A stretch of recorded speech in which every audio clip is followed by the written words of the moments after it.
तर आपण पुढचा टॉपिक घेऊया, प्रोग्राम प्लॅनिंग, कार्यक्रमाचे नियोजन. जसं एक्सटेन्शन टीचिंग मेथड्स आहे ना, तसंच मी याला तेवढंच महत्त्व दिलं प्रोग्राम प्लॅनिंगला, कारण की प्रोग्राम प्लॅनिंगवर पण भरपूर प्रश्न येऊन गेलेले आहेत. प्रोग्राम प्लॅनिंगवर पण भरपूर प्रश्न येऊन गेलेले आहेत. तर बघूया आपण प्रोग्राम प्लॅनिंग. प्रोग्राम प्लॅनिंग म्हणजे काय, की एक नॉर्मल सांगतो की गावात किंवा कुठे आपल्याला एखादा प्रोग्राम रन करायचा आहे, बरोबर. एखादी टेक्नॉलॉजी आपल्याला ट्रान्सफर करायची शेतकऱ्यांपर्यंत, त्यांना समजेल या भाषेत, आणि त्याचे शेवटपर्यंत चेक करायचे इव्हॅल्युएशन. तर तो आपण प्रोग्राम कसा प्लॅन करणार, तो प्रोग्राम कसा प्लॅन करणार आणि त्या प्रोग्रामचे मूलतत्व काय असतील, यामध्ये आपण काय काय शिकणार आहे. त्या प्रोग्रामची मूलतत्व काय असतील, परत त्या प्रोग्रामचे स्टेप्स काय असतील, आणि त्या प्रोग्राम प्लॅनिंगचे फायदे काय असतील, हे 3 मुद्दे आपण बघणार आहेत. पण यामध्ये काही व्याख्या येतात.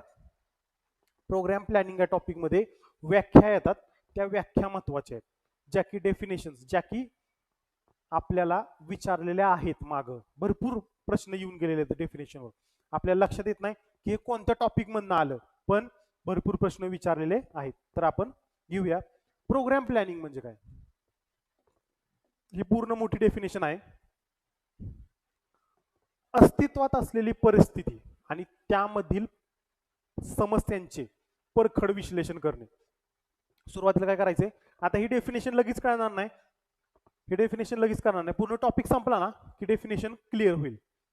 अस्तित्वात असलेली परिस्थिती आणि त्यामधील समस्यांचं परखड विश्लेषण करून, बघा, त्यामधील समस्यांचं परखड विश्लेषण करून त्या समस्या सोडवण्यासाठी उपलब्ध विविध पर्यायांचे मूल्यमापन, उपलब्ध विविध पर्यायांचे मूल्यमापन करून योग्य पर्यायाची निवड करत स्थानिक गरजा आणि संसाधनांच्या आधारे, बघा, स्थानिक गरजा आणि संसाधनांच्या आधारे प्राधान्य ठरवून लोकांच्या सहकारी प्रयत्नाद्वारे, प्रत्येक शब्दामुळे अर्थ या लोकांच्या सहकारी प्रयत्नाद्वारे वैयक्तिक सामुदायिक वाढ व विकास साध्य करण्यासाठी निर्णय घेण्याची प्रक्रिया म्हणजे कार्यक्रम आखणी किंवा नियोजन होय.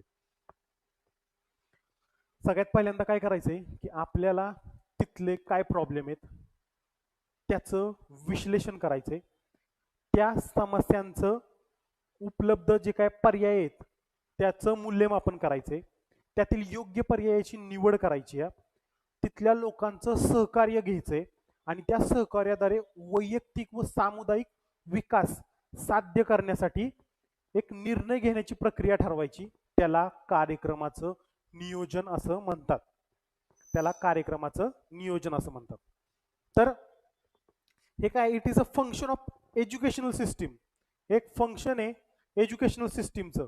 काय सांगतं फंक्शन, काय सांगतं एज्युकेशन सिस्टीमचं, तर teach people to determine accurately their own need and solution of the problem.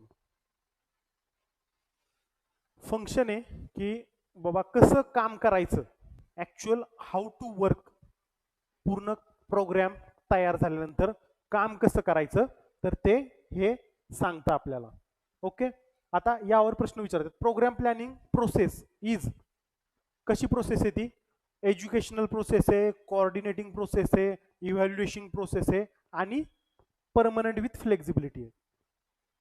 म्हणजे ऍग्री एमपीएससी वर तर ह्या एका लाईनवर एकाच वर्षी 2 प्रश्न येऊन गेलेत, म्हणजे प्रत्येक वर्षी प्रश्न आहे ह्या प्रोग्राम प्लॅनिंग प्रोसेसवर.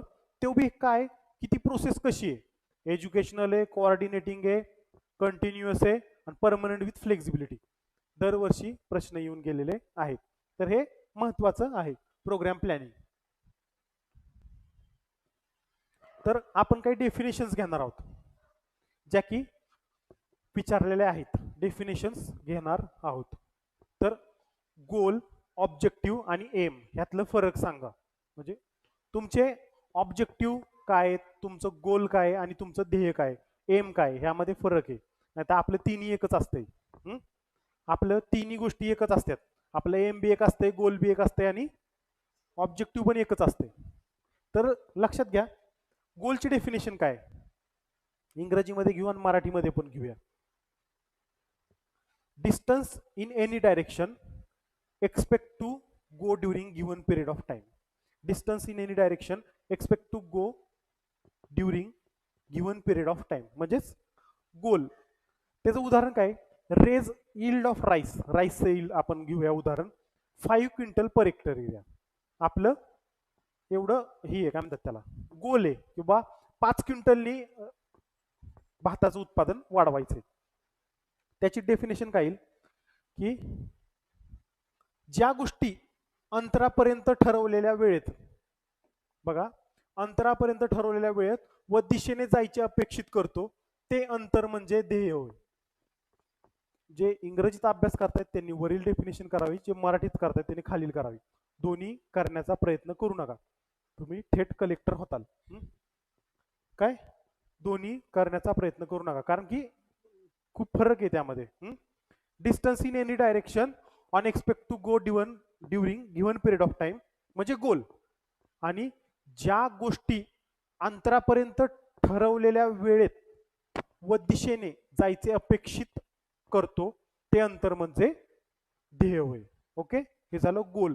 म्हणजे आपल्याला काय की 5 क्विंटलनी वाढवायचे आपल्याला पर हेक्टर एरिया. आता ऑब्जेक्टिव्ह, ऑब्जेक्टिव्ह काय, expression of end towards which our efforts are directed.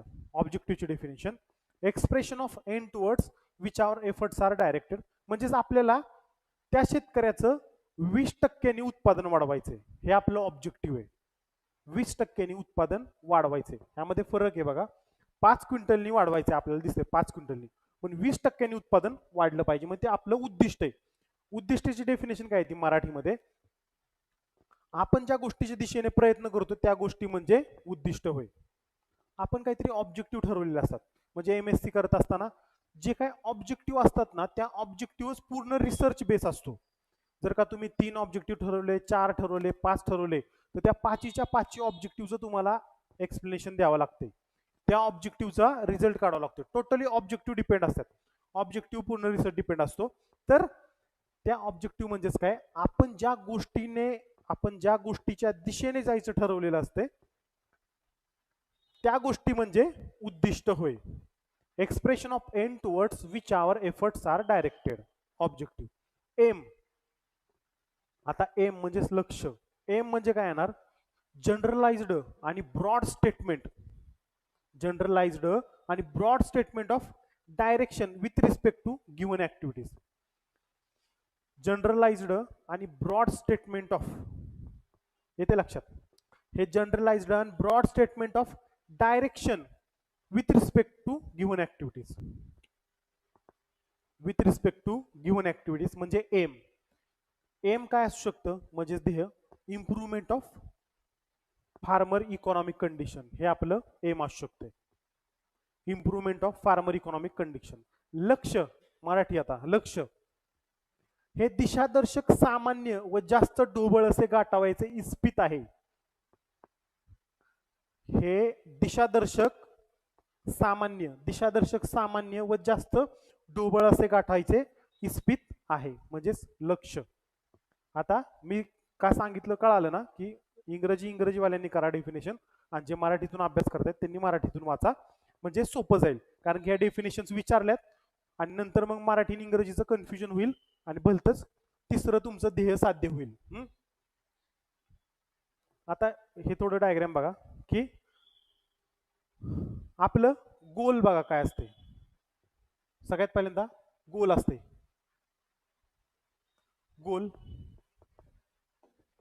गोल असते की 5 क्विंटल इंक्रीज इन यील्ड फार्मरच्या, 5 क्विंटल इंक्रीज इन यील्ड. दुसरं ऑब्जेक्टिव्ह म्हणजेच उद्दिष्ट, 20% इंक्रीज इन यील्ड. ऑब्जेक्टिव्ह म्हणजेच उद्दिष्ट 20% इंक्रीज इन यील्ड. आणि aim final economic development of farmer करायचे आपल्याला, इकॉनॉमिक डेव्हलपमेंट ऑफ फार्मर. येते लक्षात, गोल, ऑब्जेक्टिव्ह आणि एम हे 3 गोष्टी आहेत. ह्या डेफिनेशन्स लक्षात ठेवा, यावर प्रश्न आलेले आहेत. आता ह्या डेफिनेशन सोपे आहेत. परिस्थिती म्हणजे एकदम कंडिशन, एकदम सोपी डेफिनेशन आहे परिस्थिती. एखाद्या ठराविक वेळी, बघा परिस्थिती काय सांगते, एखाद्या ठराविक वेळी लोकांचा विशिष्ट गट ज्या सांस्कृतिक, सामाजिक, आर्थिक, भौतिक स्थितीमध्ये असतो त्याबद्दल केलेले विधान म्हणजे परिस्थिती. बघा डेफिनेशन बघा, परिस्थिती म्हणजे काय, मराठीतून केली तरी काय अडचण नाही डेफिनेशन. ते फक्त 3 डेफिनेशन थोड्या अवघड होत्या, त्यामुळे इंग्रजी मराठी दोन्ही, पण ही डेफिनेशन वाचायला एकदम सोपी. एखाद्या ठराविक वेळी लोकांच्या विशिष्ट गट ज्या सांस्कृतिक, सामाजिक, आर्थिक आणि भौतिक स्थितीमध्ये असतो त्याबद्दल केलेले विधान म्हणजे परिस्थिती होय. ओके. आता समस्या म्हणजे काय बघा, एक अशी स्थिती असती, एक अशी स्थिती असती ज्यामध्ये जिच्या अभ्यासानंतर लोक मदतीसह किंवा मदतीशिवाय ही स्थिती बदलली पाहिजे असं ठरवतात. समस्या आणि गरज ह्यामध्ये फरक आहे. समस्या म्हणजे काय की लोक अशी एक स्थिती असती की त्या स्थितीमध्ये लोक आहेत ना, जिच्या अभ्यासानंतर तिची काय समस्या आहे तिच्या अभ्यासानंतर लोक मदतीसह किंवा मदतीशिवाय ती बदलली पाहिजे हे ठरवतात म्हणजे समस्या. ओके, म्हणजेच समस्या. आता गरज, गरज काय येईल, गरज म्हणजे काय की सध्या काय आहे, आता सध्या काय कंडिशन आहे आणि किंवा अस्तित्वात असलेली परिस्थिती काय आणि काय असायला पाहिजे याच्यात इच्छित असलेली यामधील दरी. म्हणजेच कशातला गॅप, की गरज म्हणजे काय की आता सध्या काय कंडिशन आहे आणि आपल्याला काय पाहिजे यातील जो काय फरक आहे, यातील जो काय फरक आहे ना ती म्हणजे गरज. परत काय डेफिनेशन, सध्याची परिस्थिती आणि इच्छित मानक स्थिती यातील असमानतेला गरज म्हणतात. बघा सध्याची परिस्थिती आणि आपल्याला जी काय पाहिजे याच्यातील जो काही फरक आहे, असमानता आहे, त्याला गरज म्हणतात. परिस्थिती म्हणजेच काय की एखाद्या ठराविक वेळी एखादा गट असेल ते काय सांस्कृतिक, सामाजिक, भौतिक स्थितीमध्ये केलेले एखादं विधान म्हणजे परिस्थिती होय. समस्या म्हणजे काय की आपली जी काही स्थिती आहे त्याच्या अभ्यासानंतर आपल्याला ती बदलायची गरज आहे मदतीशिवाय किंवा मदतीसह असं वाटतं ना, ती म्हणजे समस्या. आणि गरज म्हणजे काय की सध्याची परिस्थिती आणि काय असायला पाहिजे यातील परिस्थिती, ही परिस्थिती यातील जी काही दरी आहे ना, तो जो फरक आहे ना तो म्हणजे गरज. ओके. आता उपाय, उपाय म्हणजे काय की एखादी असमाधानकारक स्थिती बदलून समाधानकारक स्थिती बनवणे करण्यासाठी योजलेली क्रमवार कृती. बघा एक असमाधानकारक स्थिती समाधानकारक करण्यासाठी जी काय आपण कृती वापरतो, जी काय गोष्ट करतो ते म्हणजे उपाय, म्हणजेच उपाय योजना समजून घ्या. आता योजना, योजना म्हणजे काय की पूर्वनिश्चित आराखड्यानुसार पूर्ण योजना असते, पूर्वनिश्चित आराखड्यानुसार करावयाची क्रमवार कृती म्हणजे योजना. पूर्वनिश्चित आराखड्यानुसार करावयाची कृती म्हणजे योजना. ओके. परिस्थिती, समस्या, गरज, उपाय आणि योजना. आता अजून काही डेफिनेशन्स आहेत. कॅलेंडर ऑफ ऑपरेशन आणि plan of work. Calendar of operation म्हणजे काय की it is a plan of activity, plan of activities to be undertaken in a particular time sequence. Calendar of operation एखाद्या जी काही प्लॅन ऑफ ऍक्टिव्हिटी असते ती particular time sequence मध्ये कोणतं काम येणार आहे हे कॅलेंडर ऑफ ऑपरेशन. आणि प्लॅन ऑफ वर्क म्हणजेच काय की it is in return form आणि shall indicate who shall do what job. Plan of work म्हणजे लिखित असते आणि कोणी कोणतं काम करायचं हे सांगितलेलं असते. लिखित असते आणि कोणी कोणतं काम करायचं हे सांगितलेलं असते, ते म्हणजे प्लॅन ऑफ वर्क. आणि कॅलेंडर ऑफ ऑपरेशन म्हणजे प्लॅन ऑफ ऍक्टिव्हिटीज, वेळेनुसार कोणतं काम कधी करायचं हे कॅलेंडर ऑफ ऑपरेशन. प्लॅन म्हणजे काय, determine the course of action, म्हणजे एक प्लॅन असतोय, म्हणजे योजना. आपण ही जी बघितलं प्लॅन, योजना. ऑर्गनायझेशन म्हणजे एक ऑर्गनायझेशन असते, कारण की आपण हे आता पुढं प्रोग्राम प्लॅनिंग मध्ये आपण बघणार आहे ऑर्गनायझेशन. त्यामुळं एक सोशल युनिट असते किंवा human grouping deliberately constructed to seek specific goal. Organization म्हणजे काय, की एक गट असतोय, तो गट त्यांच्या जे काय कॉमन गोल असतात किंवा कॉमन ऑब्जेक्टिव्ह असतात ते मिळवण्यासाठी काम करत असतात, ते म्हणजे ऑर्गनायझेशन. आणि प्रोजेक्ट, प्रोजेक्ट म्हणजे काय, specific work done or a procedure to be followed in order to accomplish a particular objective. Project म्हणजे प्रोजेक्ट स्पेसिफिक वर्क, आपण एक प्रोजेक्ट असतोय, specific work done or procedure to be followed in order to accomplish particular objective. Project आणि organization. Okay. आता principle of program planning म्हणजे तत्वे आणि कार्यक्रम नियोजनाचे तत्वे. आता हे मराठीतून पण घेणार आहे मी पुढं, आणि हे इंग्रजीमधून, आधी इंग्लिशमधून घेतो आणि त्यानंतर मराठीतून घेईन. तर सगळ्यात पहिल्यांदा काय, sound program planning is based on analysis of the fact in the situation. म्हणजे एक सांगतो की तुम्हाला गावात एखादी टेक्नॉलॉजी ट्रान्सफर करायची, म्हणजेच ब्रॉडबँड फरो सोयाबीनसाठी शेतकऱ्यांनी बीबीएफ यंत्र वापरलं पाहिजे. हा आपलं हे म्हणजे काय म्हणतात त्याला, ठीक आहे बाबा ते राहू द्या. की प्रॉब्लेम काय होतोय, फॅक्ट्स काय आहेत गावात, फॅक्ट्स काय आहेत की अतिरिक्त पाऊस पडतो आणि अतिरिक्त पाऊस पडल्यामुळं सोयाबीनचं नुकसान होतं पाणी साठून. ही झाली फॅक्ट, तिथली ऍक्च्युअल गरज तिथल्या सिच्युएशन नुसार. म्हणजे काय, पहिलं प्रिन्सिपल काय सांगतं की analysis of the fact in the situation. त्याचं काय सिच्युएशन आहे, सिच्युएशन काय आहे, अतिरिक्त पाऊस पडला. मी उदाहरण देतोय, आपल्याला प्रोग्राम काय करायचा आहे, ब्रॉडबँड फरोचा करायचा आहे, पण तिथली ऍक्च्युअल प्रॉब्लेम काय आहे की analysis of the fact in the situation. Facts काय आहेत यामध्ये, कसं की ही इफेक्टिव्ह होतं का, कारण की आपल्याला तिथली खरी कंडिशन माहिती पाहिजे. तिथं होतच नसेल, पाणी साठून सोयाबीनच खराब होत नसेल तर काय गरज नाही त्या गोष्टीची, पण तरी पण तुम्ही राबवताय तर युजलेस ठरेल ते. पण ऍक्च्युअल सिच्युएशन काय की बाबा ही सिच्युएशन आहे की खरंच प्रॉब्लेम आहे, तर मग हा प्रिन्सिपल लागू होतं. दुसरं, sound program planning select problem based need. तर बाकीचे पण प्रॉब्लेम आहेत की सोयाबीनला दर नाही, सोयाबीनचं उत्पन्न कमी येतंय, परत कीड रोग येतात. पण सगळ्यात मेजर प्रॉब्लेम काय की पाऊस पडल्यामुळे सोयाबीनचं मोठं नुकसान होतंय, की डायरेक्ट सडून जातोय सोयाबीन, पाणी साठून राहते, पाणी निघून जाण्यासाठी पर्याय नाही. ओके. तर आपण सगळ्यात महत्वाची आपली ती गरज असेल कोणती, प्रॉब्लेम बेस्ड नीड. गरज, गरज काय, नीड काय. Okay. All the problem cannot be attacked once, म्हणजे एकदा सगळे प्रॉब्लेम येत नाहीत.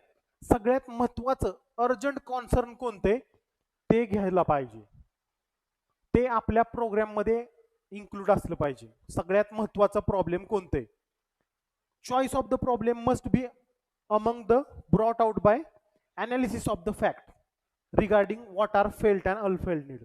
म्हणजेच काय की आपण त्या भागात गेलो, त्या भागामध्ये सिच्युएशन काय आहे त्याच्या फॅक्ट्स घेतल्या, त्या फॅक्ट्स घेतल्यानंतर आपण भरपूर प्रॉब्लेम आहेत, प्रॉब्लेम भरपूर आहेत, पण खरंच गरजेचे कोणते आहेत आणि आत्ता अर्जंट नीड कोणती आहे. तर आपल्याला वाटतंय की बाबा आता सध्या सोयाबीन उत्पादक शेतकऱ्यांमध्ये ही गरज आहे. आपण उदाहरण घेतोय सोयाबीन उत्पादक शेतकऱ्यांचं.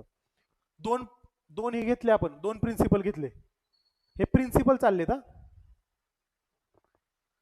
आता गुड प्रोग्राम बिल्डिंग काय करते, determine objective and solution which offer satisfaction.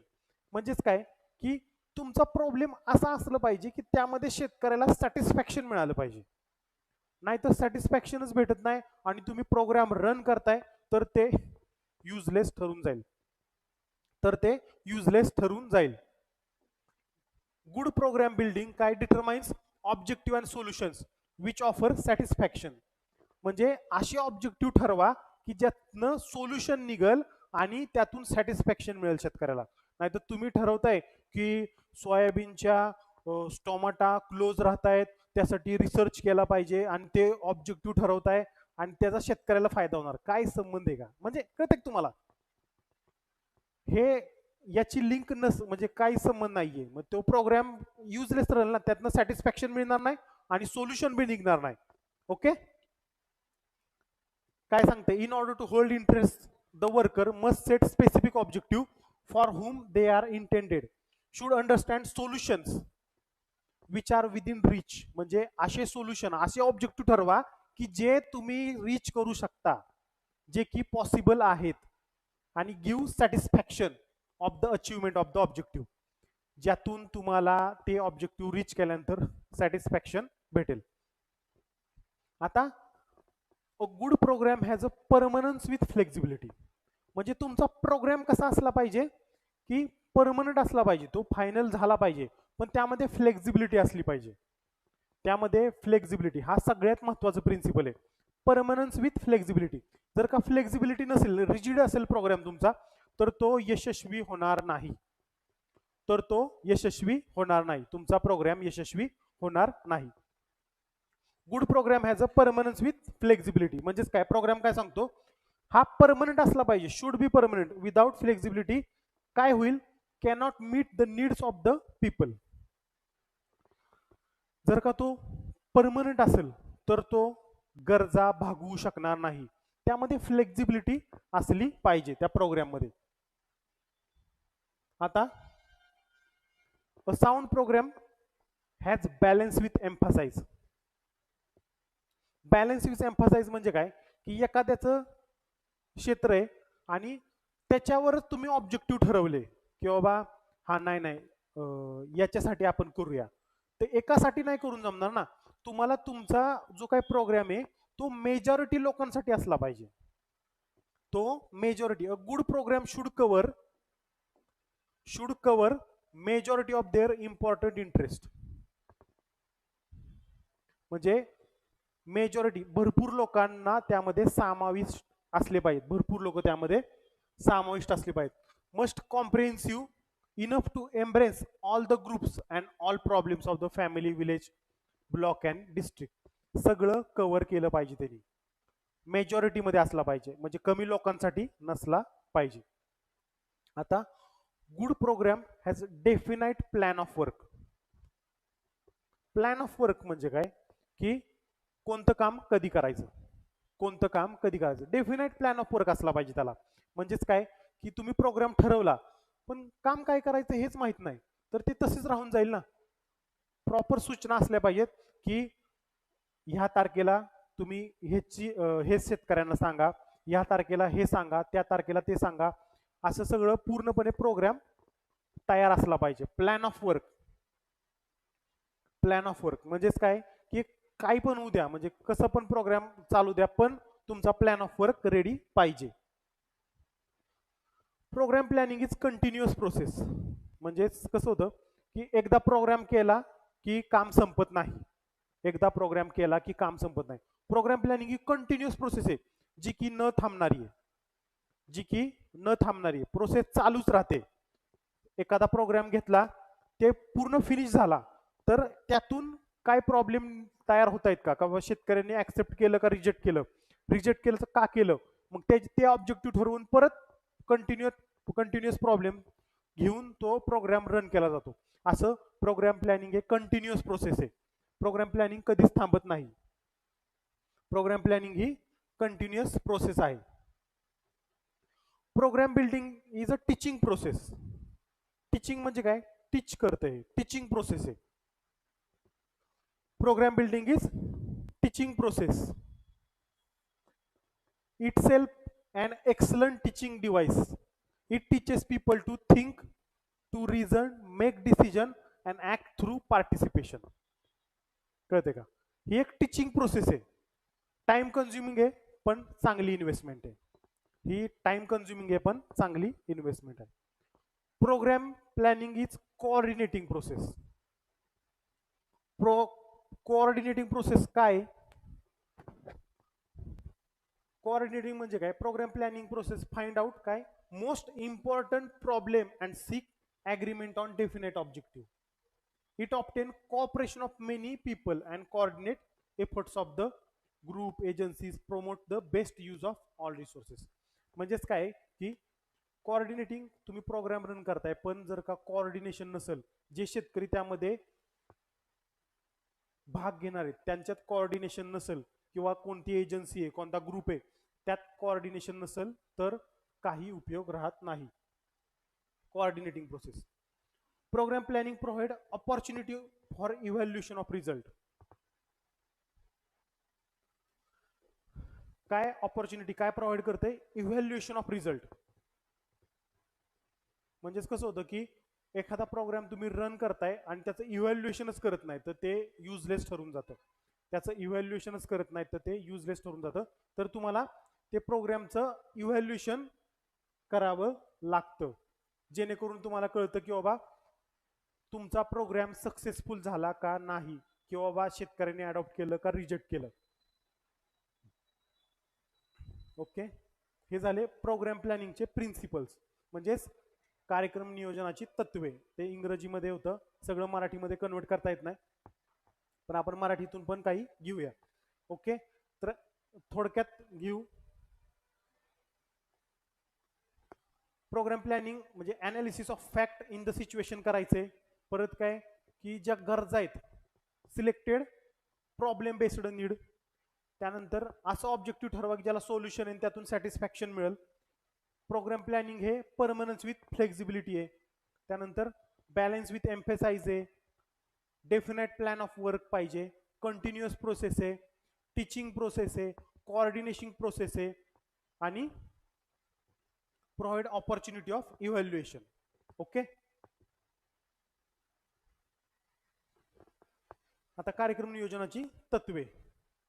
तर विस्तार कार्यक्रम काय असतं माहिती का की हा पूर्वानुभव, सद्य परिस्थिती आणि भविष्यातील चिंता या गरजांच्या विश्लेषणावर आधारलेला असावा. जो काय आपण कार्यक्रम करणार आहे ना तर हे लय महत्वाचं आहे की पूर्वानुभव मागचा काय अनुभव आहे, सद्य परिस्थिती काय आहे आणि भविष्यातील चिंता काय, हे तीन शब्द आहेत. पूर्वानुभव, सद्य परिस्थिती आणि भविष्यातील चिंता काय यांचं विश्लेषणावर आधारलेला असावा. बघा बरं काय, विस्तार कार्यक्रमाची लोकांच्या महत्वाच्या गरजांची समाधान करणारी स्पष्ट उद्दिष्ट असावीत. ते दुसरं प्रिन्सिपल होतं आपलं की बाबा ऑब्जेक्टिव्ह असले पाहिजे, त्यामध्ये सोल्युशन निघालं पाहिजे आणि त्यातनं सॅटिस्फॅक्शन पण भेटलं पाहिजे. हे लोकांच्या महत्वाच्या गरजांची समाधान करणारी उद्दिष्ट असावीत. विस्तार कार्यक्रमामध्ये काय असलं पाहिजे, जी काही उपलब्ध संसाधनं आहेत, साधन सामुग्री आहेत आणि वेळेच्या आधारे प्राधान्यक्रम निश्चित केलेला असावा. म्हणजे कुठल्या गरजा आधी घेतल्या पाहिजेत, कोणती गोष्ट खरंच गरजेची आहे, तर हे त्यावरून ठरवलं जातं. विस्तार कार्यामध्ये संसाधनाची उपलब्ध वापराविषयी स्पष्ट उल्लेख असावा. म्हणजेच जे काय कार्यक्रम घेणार आहे त्यामध्ये जे काय संसाधनं वापरणारे, जी काय उपलब्ध संसाधनं आहेत त्याच्या वापराविषयी स्पष्ट उल्लेख असावा. विस्तार कार्यक्रमाबाबत वेगवेगळ्या पातळ्यांवर सामान्यतः एकमत असावे. जे काही विस्तार कार्य होणार आहे तर त्याच्यामध्ये वेगवेगळ्या पातळ्यांवर एकमत असावं. विस्तार कार्यक्रम स्थानिक पातळीवर लोकांशी संबंधित असावा. स्थानिक पातळीवर लोकांशी संबंधित असावा विस्तार कार्यक्रम. आणि या कार्यक्रमामध्ये योग्य त्या संस्था संघटनांना स्थान दिलेले असावे किंवा समावेश केलेला असावा. स्थान दिलेले असावे किंवा समावेश केलेला असावा. हे आहेत कार्यक्रम नियोजनाची तत्वे. ओके, आता एक्सटेन्शन प्रोग्राम प्लॅनिंग प्रोसेस म्हणजेच कार्यक्रम नियोजनाच्या पायऱ्या. हे खूप इम्पॉर्टंट टॉपिक आहे, कार्यक्रम नियोजनाच्या पायऱ्या. तर इथं आपण पहिल्यांदा मी सांगतो की कसं लक्षात ठेवायचं, त्यानंतर मराठीत करून घ्या. सगळ्यात पहिल्यांदा एक्सटेन्शन प्रोग्राम प्लॅनिंग प्रोसेसला किती स्टेप आहेत? 8 स्टेप आहेत. ओके, 8 स्टेप आहेत, एवढं लक्षात ठेवा. तुम्हाला काय नसू द्या लक्षात राहिलं, 8 स्टेप आहेत एवढं माहिती पाहिजे. कार्यक्रम नियोजनाच्या किती पायऱ्या आहेत किंवा किती स्टेप्स आहेत प्रोग्राम प्लॅनिंगच्या? आता 8 स्टेप आहेत, एवढं माहिती पाहिजे. हे माहिती झालं की त्यानंतर त्याच्यामध्ये 2 विभागणी आहे बघा इथं, एक प्रोग्राम प्लॅनिंग आणि एक प्रोग्राम ऍक्शन. तर इकडं 4 घ्या आणि इकडं 4 घ्या. ओके, प्रोग्राम प्लॅनिंग आणि प्रोग्राम ऍक्शन म्हणजे प्रोग्राम प्लॅनिंग मध्ये 4 स्टेप येतात आणि प्रोग्राम ऍक्शन मध्ये 4 स्टेप येतात. तर सगळ्यात पहिली step collection of facts. Okay, सगळ्यात पहिली आणि इम्पॉर्टंट, सगळ्या परीक्षेना हा जिथं टॉपिक असेल तिथं हा प्रश्न येतो. कलेक्शन ऑफ फॅक्ट्स म्हणजेच तथ्ये, जी काय तथ्य असतात ते गोळा करणे, तथ्य गोळा करणे किंवा तिथली जी परिस्थिती आहे त्या परिस्थितीची माहिती संकलित करणे. येते लक्षात? पहिली कलेक्शन ऑफ फॅक्ट्स. दुसरं analyse of situation. Analyse situation बघा, अनालाइज सिच्युएशन म्हणजेच जी काही तुम्ही कलेक्शन ऑफ फॅक्ट्स केलेत, माहिती गोळा केली, त्याचं अनालिसिस करायचं. अनालाइज सिच्युएशन, सिच्युएशन अनालाइज केली. 3 नंबर आयडेंटिफाय प्रॉब्लेम्स. ज्यावेळेस तुम्ही सिच्युएशन अनालाइज करताय, आयडेंटिफाय प्रॉब्लेम, अनालाइज सिच्युएशन करताय, त्यानंतर प्रॉब्लेम आयडेंटिफाय करायचे आणि शेवटची डिसाइड ऑब्जेक्टिव्ह. ओके, ही झालं प्रोग्राम प्लॅनिंग. सगळ्यात पहिल्यांदा केलं, फॅक्ट्स गोळा केल्या, त्यानंतर त्याचं अनालिसिस केलं, त्यानंतर 3 नंबरला problem, identification of problem, problem ओळखला आणि ऑब्जेक्टिव्ह ठरवले. ओके, झालं. प्रोग्राम प्लॅनिंग केलं, प्रोग्राम प्लॅनिंग केलं, त्यानंतर प्रोग्राम प्रोसेस मध्ये, प्रोग्राम ऍक्शन मध्ये develop plan of work. Okay, develop plan of work, plan of work develop केला.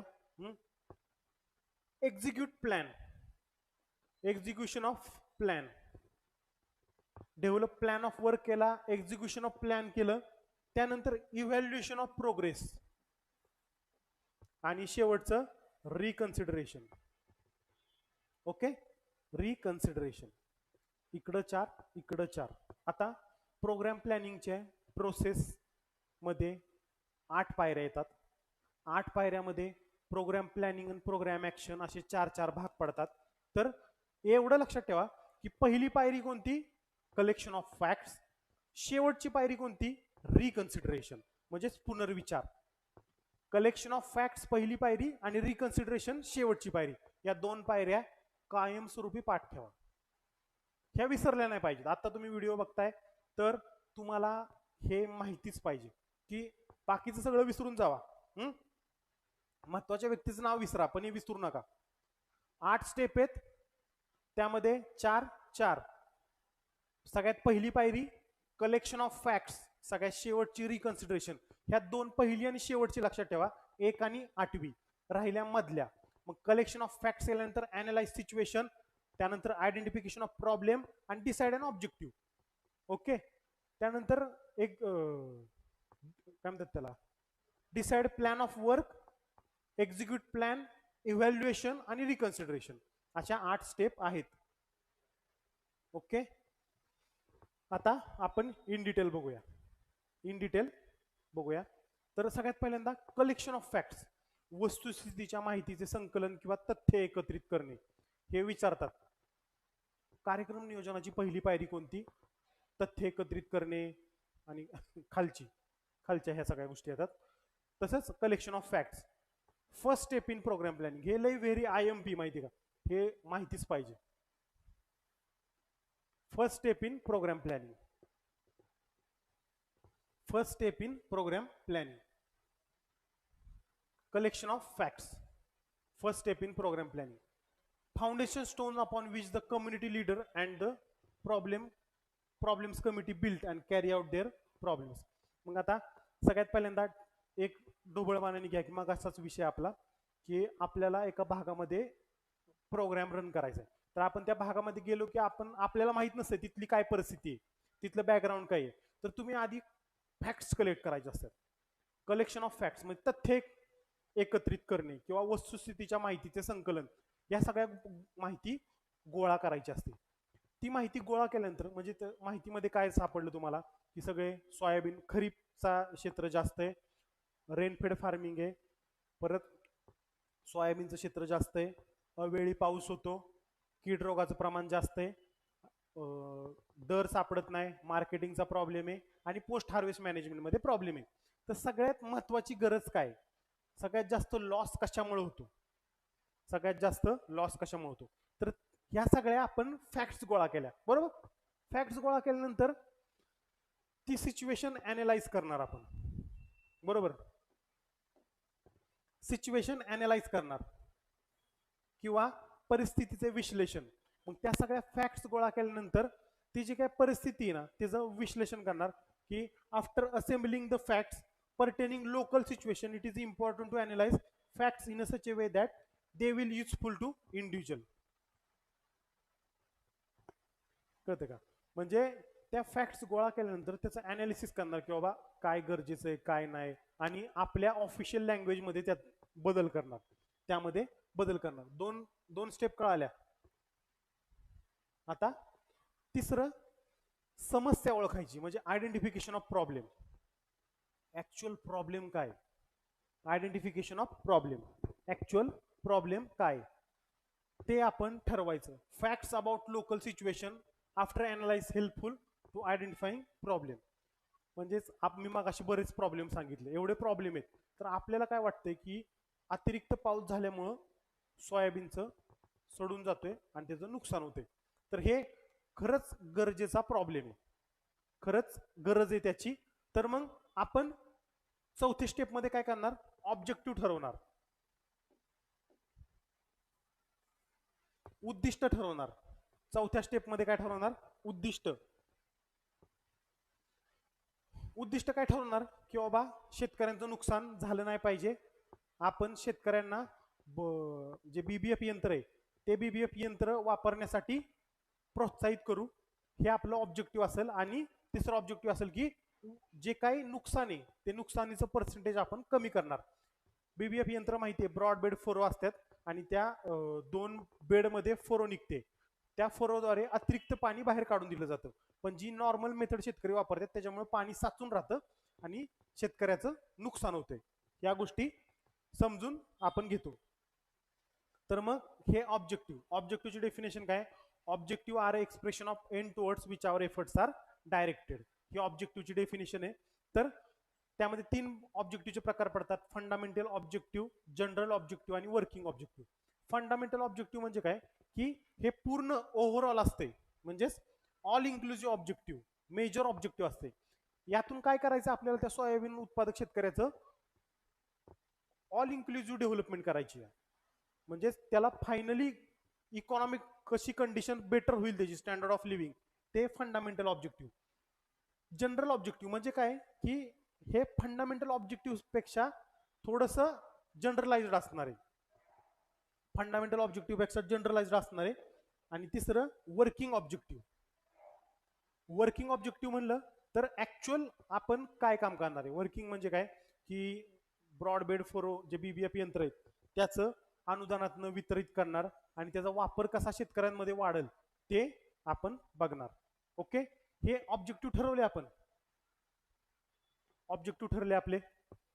सगळ्यात पहिल्यांदा काय केलं आपण, प्रोग्राम प्लॅनिंग मध्ये फक्त, आणि प्रोग्राम ऍक्शन. प्रोग्राम प्लॅनिंग मध्ये कलेक्शन ऑफ फॅक्ट्स केल्या, त्यानंतर सिच्युएशन अनालाइज केली, त्यानंतर आयडेंटिफिकेशन ऑफ प्रॉब्लेम केलं, आणि चौथं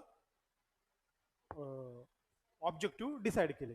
आता आपल्याला प्लॅन ऑफ वर्क तयार करायचा आहे, कामाची योजना विकसित करायची आहे. जोपर्यंत आपल्या जो काय प्रोग्राम आहे त्या प्रोग्रामला डेफिनेट प्लॅन ऑफ वर्क नसेल तोपर्यंत आपण योग्य काम करू शकणार नाही. म्हणजे कसं आहे, ऑब्जेक्टिव्ह ठरवले पण आपल्याला काम करायचं काय हेच माहित नाही. म्हणजे प्लॅन ऑफ वर्क मध्ये काय असणार की आपण मेथड डेमॉन्स्ट्रेशन घेणार आहे की ते बीबीएफ यंत्र कसं यूज करायचं. त्यानंतर रिझल्ट डेमॉन्स्ट्रेशन घेणार की हे प्लॉट बघा, ट्रीटेड प्लॉट आणि अनट्रीटेड प्लॉट, रिझल्ट डेमॉन्स्ट्रेशन घेणार. वेगवेगळ्या टीचिंग मेथड वापरून त्या बीबीएफ यंत्राचा प्रसार करणार शेतकऱ्यांपर्यंत, पॅम्पलेट फोल्डर वाटणार, या सगळ्या गोष्टी प्लॅन ऑफ वर्क मध्ये येणार. Okay. Definite outline of procedure for solving the different problems of the extension program. It is blueprint of the extension worker and the people following moving forward on their problem. आता execute plan, आता आपल्याला योजनेची अंमलबजावणी करायची आहे, plan execute करायचा आहे.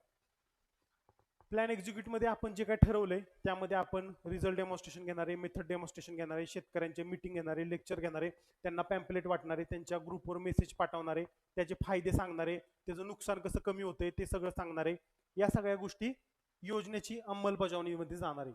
This assume that program planned and plan of work developed. The program execution should be coordinating with the extension service and other agencies. Execute plan म्हणजे जे काही एक्सटेन्शन एजन्सीज आहेत किंवा दुसऱ्या एजन्सीज आहेत त्यांच्या बरोबर मिळून आपल्याला हा प्रोग्राम रन करायचा आहे. प्रोग्राम ते एक्झिक्यूट केला पण त्याचं इव्हॅल्युएशनच केलं नाही की बाबा किती शेतकऱ्यांपर्यंत पोहोचलं, किती शेतकऱ्यांनी ऍक्सेप्ट केलं, किती एकरावर बीबीएफ द्वारे पेरणी झाली आणि किती क्षेत्रावर नुकसान कमी झाले. समजा अवेळी पाऊस पडला तर किती क्षेत्रावर नुकसान कमी झाले, तर ते इव्हॅल्युएशनच केलं नाही तर ते युजलेस ठरल. तर आपल्याला इव्हॅल्युएशन करण्याची बी गरज आहे. मूल्यमापन, इव्हॅल्युएशन काय म्हणतात, the process of determining extent to which objective have been achieved is a process of determining the extent to which objective have been achieved. Evaluation ची डेफिनेशन आहे. ओके. ह्यामध्ये काय changes in people, changes in economic and social situation resulting from the program, म्हणजे काय बदल झाले, उत्पन्नात वाढ झाली का, आपण जो काय प्रोग्राम लॉन्च केला त्या प्रोग्राममुळे शेतकऱ्यांमध्ये इकॉनॉमिक सोशल काय बदल झाले का, त्याचं आपण इव्हॅल्युएशन करणार आहे. आणि शेवटचं रिकन्सिडरेशन. ज्यावेळेस आपण इव्हॅल्युएशन केलं त्यावेळेस आपल्याला कळालं की टेक्नॉलॉजी ऍक्सेप्ट करताना शेतकऱ्यांनी त्यामध्ये बदल केलेत, त्याच्या मनानुसार किंवा त्याला आवडेल असे बदल केलेत, किंवा न बदल करता ती टेक्नॉलॉजी ऍक्सेप्ट केली आहे आणि ती योग्यरित्या वापरतोय, किंवा तिसरा ऑप्शन की ती टेक्नॉलॉजी त्यानं रिजेक्ट केली. तर ती त्यानं रिजेक्ट का केली आणि त्याची कारण काय आहेत, त्या कारणांवरनं परत आपण ऑब्जेक्टिव्ह ठरवणार आणि परत आपण प्रोग्राम लॉन्च करणार पुढच्या वर्षी. असं आपण करत राहणार. हे रिकन्सिडरेशन म्हणजेच पुनर्विचार. Finding of the evaluation need to be used by applying future work. Reconsideration whole issues in the light of the finding of the evaluation. Simple आहे, काही अवघड नाही. रिकन्सिडरेशन. ओके.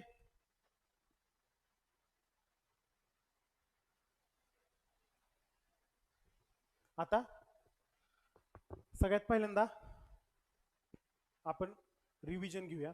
तर प्रोग्राम प्लॅनिंग प्रोसेस, त्या प्रोसेसमध्ये किती स्टेप आहेत, 8 स्टेपमध्ये 4चं आपण डिव्हिजन केलं. पहिली स्टेप कोणती, कलेक्शन ऑफ फॅक्ट्स. शेवटची स्टेप कोणती, रिकन्सिडरेशन. या 2 स्टेप कळाल्या. त्यानंतर कलेक्शन ऑफ फॅक्ट्स केल्यानंतर अॅनालाइज सिच्युएशन, त्यानंतर आयडेंटिफिकेशन ऑफ प्रॉब्लेम, त्यानंतर डिसाइड अँड ऑब्जेक्टिव्ह, परत develop plan of work, execute plan, evaluation आणि रिकन्सिडरेशन. या आपल्या स्टेप आहेत. तेच फक्त मराठीतून पुनर्विचार, मूल्यमापन हे सगळ्या गोष्टी त्यामध्ये इन्क्लूड होतात. हे स्टेपवर प्रश्न येतात कसे की पहिली स्टेप कोणती, शेवटची स्टेप कोणती, यापैकी कोणती स्टेप नाही, यापैकी कोणती स्टेप आहे, बस एवढेच प्रश्न विचारतील. आता इम्पॉर्टंट काय म्हणजे फायदा काय,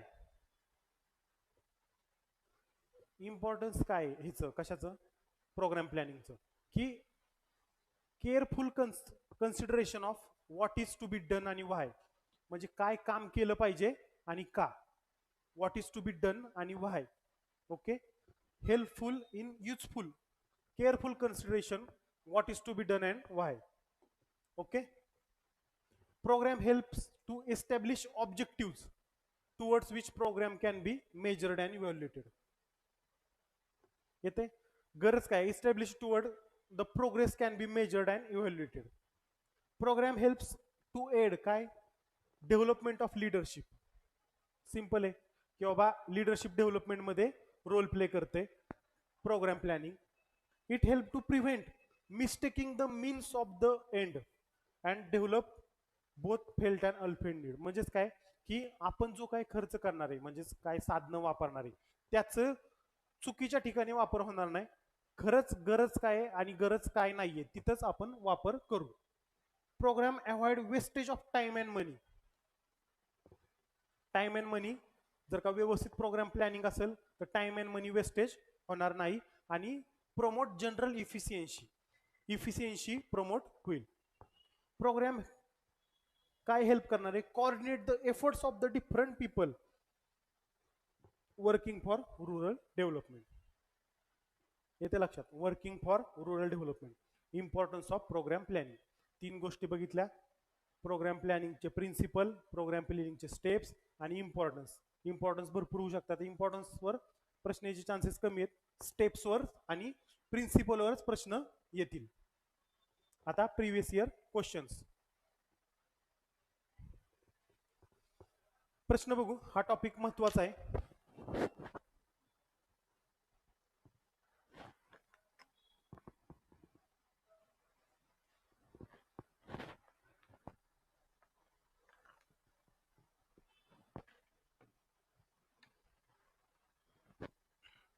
डॅश डॅश मुळे वेळ, पैसा, श्रम याची बचत होते. आपण इम्पॉर्टन्स मध्ये बघितलं कोणत्या गोष्टीमुळे वेळ, पैसा आणि श्रमची बचत होईल. तर गरज काही संबंध नाही, उद्दिष्ट नाही, समस्या नाही. तर आन्सर इज कार्यक्रमाचे नियोजन. ओके, कार्यक्रमाचे नियोजन.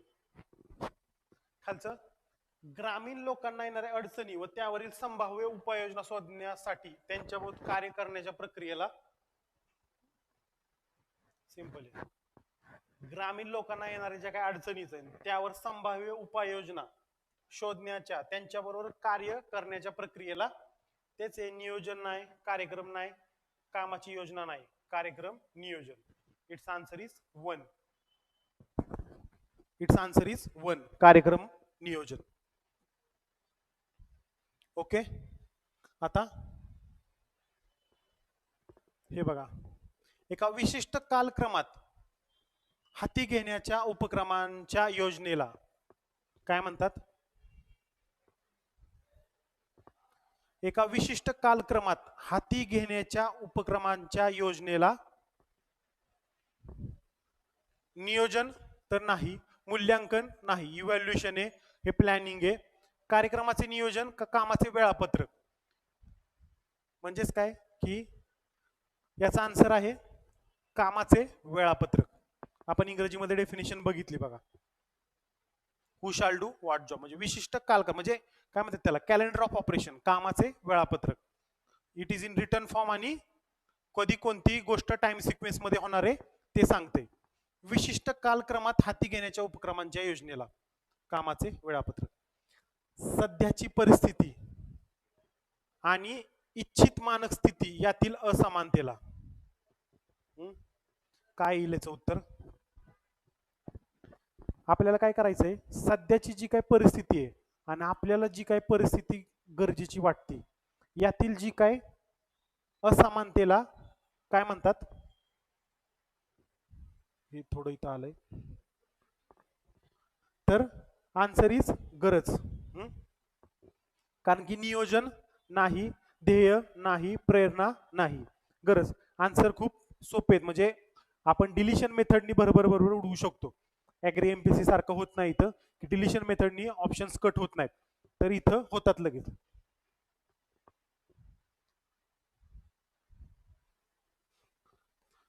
हे प्रश्न येऊन गेलेले आहेत. हे काय मेमरी बेस्ड क्वेश्चन नाही आहेत, हे मागं येऊन गेलेले प्रश्न आहेत. एखाद्या ठराविक वेळी लोकांच्या विशिष्ट गट या सांस्कृतिक, सामाजिक, आर्थिक आणि भौतिक स्थितीमध्ये असतो त्याबद्दल केलेले विधान म्हणजे काय. गरज नाही, नियोजन नाही, समस्या नाही. याचा आन्सर आहे परिस्थिती. याचा आन्सर आहे परिस्थिती. येते लक्षात. याचा आन्सर आहे परिस्थिती. Dash dash is a expression of end towards which our efforts are directed. म्हणजेच काय, आपण ज्या गोष्टीच्या दिशेने प्रयत्न करतो त्या गोष्टी म्हणजे काय येईल याचा आन्सर, ऑब्जेक्टिव्ह म्हणजेच उद्दिष्ट. हे काय कार्यक्रमाचे नियोजन नाही, समस्या नाही, गरज नाही.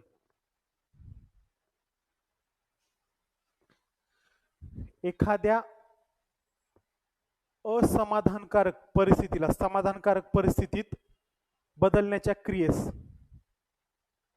काय म्हणतात. एखाद्या असमाधानकारक परिस्थितीला समाधानकारक परिस्थितीत बदलण्याच्या क्रियेस डॅश डॅश म्हणतात. तर याचं प्रसार नाही, संप्रेषण नाही. इट्स आन्सर इज उपाय योजना. इट्स आन्सर इज उपाय योजना. बरोबर आहे ना. एखाद्या असमाधानकारक परिस्थितीला समाधानकारक परिस्थितीत बदलण्यासाठी केलेल्या क्रियेस उपाययोजना म्हणतात. पूर्वनिश्चित आराखड्यानुसार करावयाच्या क्रमवार कृती याचं काय येईल. पूर्वनिश्चित आराखड्यानुसार करावयाच्या क्रमवार कृतीत म्हणजे गरज नाही, समस्या नाही, नियोजन किंवा योजना यामध्ये कन्फ्युजन आहे. प्लॅनिंग येऊ शकतं काय, का योजना. इट्स आन्सर इज योजना, नियोजन नाही.